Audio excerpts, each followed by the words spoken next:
In this video, I'm about to show you how to fix Marvel's Rivals errors on Unreal process. First, ensure that your system meets the minimum requirements for the game, including your CPU, GPU, RAM, and storage. If your system meets the specs, then update your graphics card driver.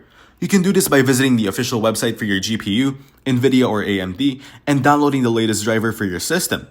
After that, try running Marvel Rivals as an administrator and in compatibility mode. Right-click the game shortcut, select Properties, go to the Compatibility tab, and check Run this program as administrator.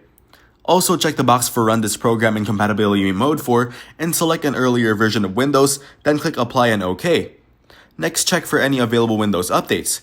Go to Settings and Update and Security, then Windows Update and click Check for Updates. Install any available updates. After updating, verify the integrity of your game files to ensure they aren't corrupted. Open your game launcher like Steam, navigate to your library, right-click on Marvel Rivals, and go to Properties. From there, click Local Files, and select Verify Integrity of Game Files. Now, if these steps do not resolve the issue, you can contact Marvel Rivals support for further assistance. Thanks for watching. Don't forget to like and subscribe.